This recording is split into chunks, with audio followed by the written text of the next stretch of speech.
ನಮ್ಮ ಜೊತೆಗೆ ವಿಧಾನ ಪರಿಷತ್ನ ಸದಸ್ಯರು ಬಿಜೆಪಿಯ ಹಿರಿಯ ನಾಯಕರಾದಂತಹ ಸಿ.ಟಿ. ರವಿ ಅವರಿದ್ದಾರೆ. ಅವ್ರ ಜೊತೆ ಮಾತಾಡ್ತಾ ಹೋಗ್ತೀನಿ. ಸರ್, ನಿನ್ನೆ ಸದನದಲ್ಲಿ ಸಚಿವೆ ಲಕ್ಷ್ಮೀ ಹೆಬ್ಬಾಳ್ಕರ್ ಅವರು ವಿಷಾದವನ್ನ ವ್ಯಕ್ತಪಡಿಸಿದ್ದಾರೆ. ಆದ್ರೆ ಅಮೌಂಟ್ ಯಾಕೆ ಹಾಕಿಲ್ಲ, ಆ 5,000 ಕೋಟಿ ಎಲ್ಲಿ ಹೋಯ್ತು ಅನ್ನೋದ್ರ ಬಗ್ಗೆ ಎಲ್ಲೂ ಕೂಡ ಸ್ಪಷ್ಟತೆಯನ್ನ ಕೊಟ್ಟಿಲ್ಲ ಸರ್. ಈಗ ಕಾಂಗ್ರೆಸ್ನ ಇತಿಹಾಸ ಒಂದೊಂದು ಭ್ರಷ್ಟ ಇತಿಹಾಸ. ವಾಲ್ಮೀಕಿ ಅಭಿವೃದ್ಧಿ ನಿಗಮದಲ್ಲಿ ಫಲಾನುಭವಿಗಳ ಖಾತೆಗೆ ಹೋಗ್ಬೇಕಾದ ಹಣ ಅಂದ್ರೆ ಗಂಗಾ ಕಲ್ಯಾಣಕ್ಕೆ, ವಾಹನ ಖರೀದಿಗೆ, ಉದ್ದಿಮೆ ನಡೆಸೋದಿಕ್ಕೆ, ಇದಕ್ಕೆ ಭೂಮಿ ಖರೀದಿಗೆ ಬಳಕೆ ಆಗ್ಬೇಕಾದ ಹಣ ಎಣ್ಣೆ ಖರೀದಿಗೆ, ಚುನಾವಣೆಗೆ ಬಾರಿಗೋಯ್ತು. ಇವ್ರ ಹೆಂಡ್ರಿಗೆ, ಇವ್ರ ಮಕ್ಕಳಿಗೆ ಜ್ಯುವೆಲರಿ ಖರೀದಿಗೆ ಚಿನ್ನದ ಅಂಗಡಿಗೆ ಹೋಯ್ತು. ಇವರ ಐಷಾರಾಮಿ ಕಾರ್ ಖರೀದಿ ಮಾಡ್ಲಿಕ್ಕೆ ಕಾರ್ ಶೋರೂಮಿಗೆ ಹೋಯ್ತು. ಇಂಥ ಮತ್ತು ತೆಲಂಗಾಣದ ಚುನಾವಣೆಗೆ ದುರ್ಬಳಕೆ ಆಯ್ತು, ಬಳ್ಳಾರಿಯ ಚುನಾವಣೆಗೆ ದುರ್ಬಳಕೆ ಆಯ್ತು. ಈ ರೀತಿಯ ಒಂದು ಗತ ಇತಿಹಾಸ ಕಾಂಗ್ರೆಸ್ಸಿಂದ ಇರೋದ್ರಿಂದ ನಮಗೆ ಸಂಶಯ ಇದೆ. ಇದು 5,000 ರೂಪಾಯಿನ ವಿಷಯ ಅಲ್ಲ, 5,000 ಕೋಟಿ ರೂಪಾಯಿ ವಿಷಯ. ಯಾರೋ ಒಬ್ರಿಗೋ ಇಬ್ಬರಿಗೋ ತಪ್ಪು ಹೋಗಿದೆ ಅಂದ್ರೆ ಟೆಕ್ನಿಕಲಿ ತಪ್ಪು ಹೋಗಿರ್ಬೋದು ಅಂತ ಅನ್ಕೊಳ್ಬಹುದಾಗಿತ್ತು.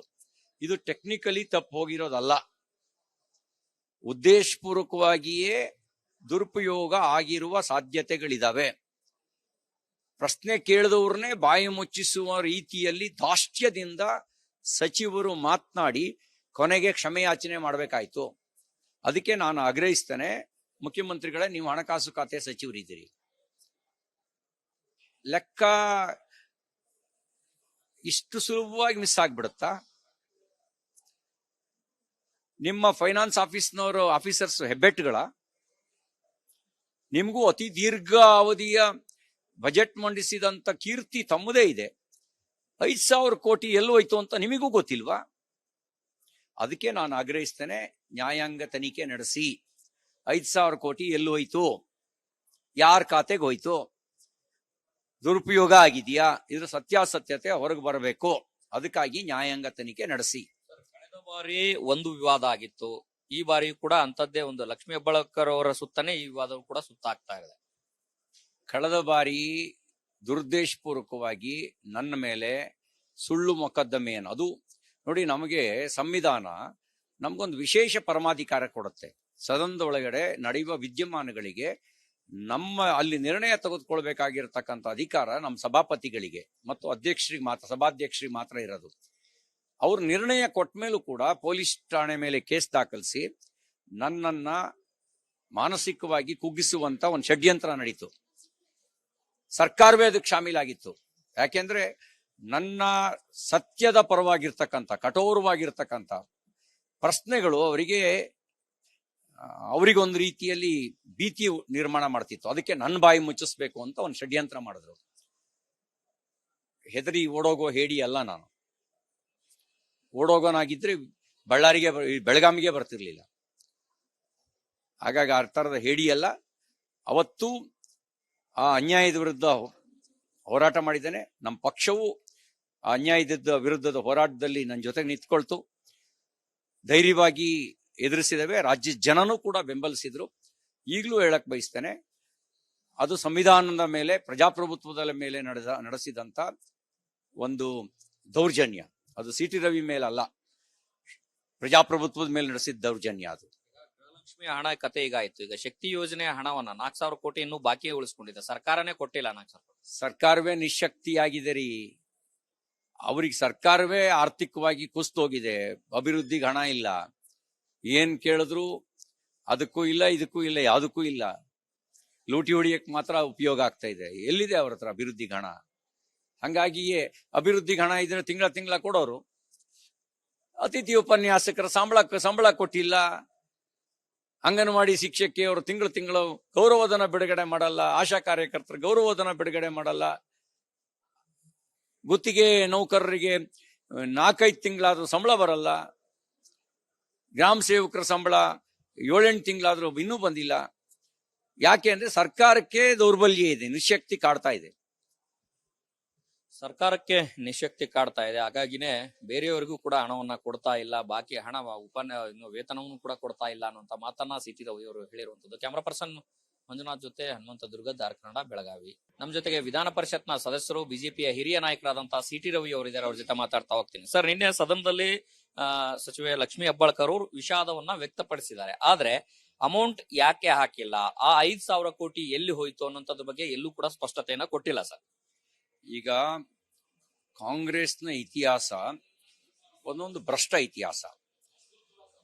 ವಾಲ್ಮೀಕಿ ಅಭಿವೃದ್ಧಿ ನಿಗಮದಲ್ಲಿ ಫಲಾನುಭವಿಗಳ ಖಾತೆಗೆ ಹೋಗ್ಬೇಕಾದ ಹಣ ಅಂದ್ರೆ ಗಂಗಾ ಕಲ್ಯಾಣಕ್ಕೆ, ವಾಹನ ಖರೀದಿಗೆ, ಉದ್ದಿಮೆ ನಡೆಸೋದಿಕ್ಕೆ, ಇದಕ್ಕೆ ಭೂಮಿ ಖರೀದಿಗೆ ಬಳಕೆ ಆಗ್ಬೇಕಾದ ಹಣ ಎಣ್ಣೆ ಖರೀದಿಗೆ, ಚುನಾವಣೆಗೆ ಬಾರಿಗೋಯ್ತು. ಇವ್ರ ಹೆಂಡ್ರಿಗೆ, ಇವ್ರ ಮಕ್ಕಳಿಗೆ ಜ್ಯುವೆಲರಿ ಖರೀದಿಗೆ ಚಿನ್ನದ ಅಂಗಡಿಗೆ ಹೋಯ್ತು. ಇವರ ಐಷಾರಾಮಿ ಕಾರ್ ಖರೀದಿ ಮಾಡ್ಲಿಕ್ಕೆ ಕಾರ್ ಶೋರೂಮಿಗೆ ಹೋಯ್ತು. ಇಂಥ ಮತ್ತು ತೆಲಂಗಾಣದ ಚುನಾವಣೆಗೆ ದುರ್ಬಳಕೆ ಆಯ್ತು, ಬಳ್ಳಾರಿಯ ಚುನಾವಣೆಗೆ ದುರ್ಬಳಕೆ ಆಯ್ತು. ಈ ರೀತಿಯ ಒಂದು ಗತ ಇತಿಹಾಸ ಕಾಂಗ್ರೆಸ್ಸಿಂದ ಇರೋದ್ರಿಂದ ನಮಗೆ ಸಂಶಯ ಇದೆ. ಇದು 5,000 ರೂಪಾಯಿನ ವಿಷಯ ಅಲ್ಲ, 5,000 ಕೋಟಿ ರೂಪಾಯಿ ವಿಷಯ. ಯಾರೋ ಒಬ್ರಿಗೋ ಇಬ್ಬರಿಗೋ ತಪ್ಪು ಹೋಗಿದೆ ಅಂದ್ರೆ ಟೆಕ್ನಿಕಲಿ ತಪ್ಪು ಹೋಗಿರ್ಬೋದು ಅಂತ ಅನ್ಕೊಳ್ಬಹುದಾಗಿತ್ತು. ಇದು ಟೆಕ್ನಿಕಲಿ ತಪ್ಪು ಹೋಗಿರೋದಲ್ಲ, ಉದ್ದೇಶಪೂರ್ವಕವಾಗಿಯೇ ದುರುಪಯೋಗ ಆಗಿರುವ ಸಾಧ್ಯತೆಗಳಿದಾವೆ. ಪ್ರಶ್ನೆ ಕೇಳಿದವ್ರನ್ನೇ ಬಾಯಿ ಮುಚ್ಚಿಸುವ ರೀತಿಯಲ್ಲಿ ದಾಷ್ಟ್ಯದಿಂದ ಸಚಿವರು ಮಾತನಾಡಿ ಕೊನೆಗೆ ಕ್ಷಮೆಯಾಚನೆ ಮಾಡಬೇಕಾಯ್ತು. ಅದಕ್ಕೆ ನಾನು ಆಗ್ರಹಿಸ್ತೇನೆ, ಮುಖ್ಯಮಂತ್ರಿಗಳೇ, ನೀವು ಹಣಕಾಸು ಖಾತೆ ಸಚಿವರಿದ್ದೀರಿ, ಲೆಕ್ಕ ಇಷ್ಟು ಸುಲಭವಾಗಿ ಮಿಸ್ ಆಗ್ಬಿಡುತ್ತಾ? ನಿಮ್ಮ ಫೈನಾನ್ಸ್ ಆಫೀಸರ್ಸ್ ಹೆಬ್ಬೆಟ್ಟುಗಳ? ನಿಮಗೂ ಅತಿ ದೀರ್ಘ ಅವಧಿಯ ಬಜೆಟ್ ಮಂಡಿಸಿದಂತ ಕೀರ್ತಿ ತಮ್ಮದೇ ಇದೆ. 5,000 ಕೋಟಿ ಎಲ್ಲೋಯ್ತು ಅಂತ ನಿಮಗೂ ಗೊತ್ತಿಲ್ವಾ? ಅದಕ್ಕೆ ನಾನು ಆಗ್ರಹಿಸ್ತೇನೆ, ನ್ಯಾಯಾಂಗ ತನಿಖೆ ನಡೆಸಿ 5,000 ಕೋಟಿ ಎಲ್ಲೋಯ್ತು, ಯಾರ ಖಾತೆಗೆ ಹೋಯ್ತು, ದುರುಪಯೋಗ ಆಗಿದೆಯಾ, ಇದ್ರ ಸತ್ಯಾಸತ್ಯತೆ ಹೊರಗೆ ಬರಬೇಕು. ಅದಕ್ಕಾಗಿ ನ್ಯಾಯಾಂಗ ತನಿಖೆ ನಡೆಸಿ. ಕಳೆದ ಬಾರಿ ಒಂದು ವಿವಾದ ಆಗಿತ್ತು, ಈ ಬಾರಿ ಕೂಡ ಅಂತದ್ದೇ ಒಂದು ಲಕ್ಷ್ಮೀ ಹೆಬ್ಬಾಳ್ಕರ್ ಅವರ ಸುತ್ತನೇ ಈ ವಿವಾದ ಕೂಡ ಸುತ್ತಾಗ್ತಾ ಇದೆ. ಕಳೆದ ಬಾರಿ ದುರುದ್ದೇಶಪೂರ್ವಕವಾಗಿ ನನ್ನ ಮೇಲೆ ಸುಳ್ಳು ಮೊಕದ್ದಮೆಯನ್ನು, ಅದು ನೋಡಿ, ನಮಗೆ ಸಂವಿಧಾನ ನಮಗೊಂದು ವಿಶೇಷ ಪರಮಾಧಿಕಾರ ಕೊಡುತ್ತೆ. ಸದನದ ಒಳಗಡೆ ನಡೆಯುವ ವಿದ್ಯಮಾನಗಳಿಗೆ ಅಲ್ಲಿ ನಿರ್ಣಯ ತೆಗೆದುಕೊಳ್ಬೇಕಾಗಿರತಕ್ಕಂಥ ಅಧಿಕಾರ ನಮ್ಮ ಸಭಾಪತಿಗಳಿಗೆ ಮತ್ತು ಅಧ್ಯಕ್ಷರಿಗೆ ಮಾತ್ರ, ಸಭಾಧ್ಯಕ್ಷರಿಗೆ ಮಾತ್ರ ಇರೋದು. ಅವ್ರ ನಿರ್ಣಯ ಕೊಟ್ಟ ಮೇಲೂ ಕೂಡ ಪೊಲೀಸ್ ಠಾಣೆ ಮೇಲೆ ಕೇಸ್ ದಾಖಲಿಸಿ ನನ್ನನ್ನ ಮಾನಸಿಕವಾಗಿ ಕುಗ್ಗಿಸುವಂತ ಒಂದು ಷಡ್ಯಂತ್ರ ನಡೀತು. ಸರ್ಕಾರವೇ ಅದಕ್ಕೆ ಶಾಮೀಲಾಗಿತ್ತು. ಯಾಕೆಂದ್ರೆ ನನ್ನ ಸತ್ಯದ ಪರವಾಗಿರ್ತಕ್ಕಂಥ, ಕಠೋರವಾಗಿರ್ತಕ್ಕಂಥ ಪ್ರಶ್ನೆಗಳು ಅವರಿಗೊಂದು ರೀತಿಯಲ್ಲಿ ಭೀತಿ ನಿರ್ಮಾಣ ಮಾಡ್ತಿತ್ತು. ಅದಕ್ಕೆ ನನ್ನ ಬಾಯಿ ಮುಚ್ಚಿಸ್ಬೇಕು ಅಂತ ಒಂದು ಷಡ್ಯಂತ್ರ ಮಾಡಿದ್ರು. ಹೆದರಿ ಓಡೋಗೋ ಹೇಡಿ ಅಲ್ಲ ನಾನು. ಓಡೋಗೋನಾಗಿದ್ರೆ ಬೆಳಗಾವಿಗೆ ಬರ್ತಿರ್ಲಿಲ್ಲ. ಹಾಗಾಗಿ ಆ ಥರದ ಹೇಡಿ ಅಲ್ಲ. ಅವತ್ತು ಆ ಅನ್ಯಾಯದ ವಿರುದ್ಧ ಹೋರಾಟ ಮಾಡಿದ್ದೇನೆ. ನಮ್ಮ ಪಕ್ಷವು ಆ ಅನ್ಯಾಯದ ವಿರುದ್ಧದ ಹೋರಾಟದಲ್ಲಿ ನನ್ನ ಜೊತೆಗೆ ನಿಂತ್ಕೊಳ್ತು. ಧೈರ್ಯವಾಗಿ ಎದುರಿಸಿದವೆ. ರಾಜ್ಯದ ಜನನೂ ಕೂಡ ಬೆಂಬಲಿಸಿದ್ರು. ಈಗಲೂ ಹೇಳಕ್ ಬಯಸ್ತೇನೆ, ಅದು ಸಂವಿಧಾನದ ಮೇಲೆ, ಪ್ರಜಾಪ್ರಭುತ್ವದ ಮೇಲೆ ನಡೆಸಿದಂತ ಒಂದು ದೌರ್ಜನ್ಯ. ಅದು ಸಿಟಿ ರವಿ ಮೇಲಲ್ಲ, ಪ್ರಜಾಪ್ರಭುತ್ವದ ಮೇಲೆ ನಡೆಸಿದ ದೌರ್ಜನ್ಯ ಅದು.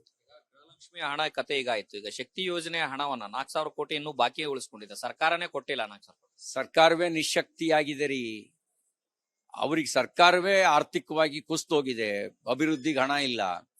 ಏನ್ ಕೇಳಿದ್ರು ಅದಕ್ಕೂ ಇಲ್ಲ, ಇದಕ್ಕೂ ಇಲ್ಲ, ಯಾವುದಕ್ಕೂ ಇಲ್ಲ. ಲೂಟಿ ಹೊಡಿಯಕ್ ಮಾತ್ರ ಉಪಯೋಗ ಆಗ್ತಾ ಇದೆ. ಎಲ್ಲಿದೆ ಅವ್ರ ಹತ್ರ ಅಭಿವೃದ್ಧಿಗೆ ಹಣ? ಹಂಗಾಗಿಯೇ ಅಭಿವೃದ್ಧಿಗೆ ಹಣ ಇದ್ರೆ ತಿಂಗಳ ಕೊಡೋರು.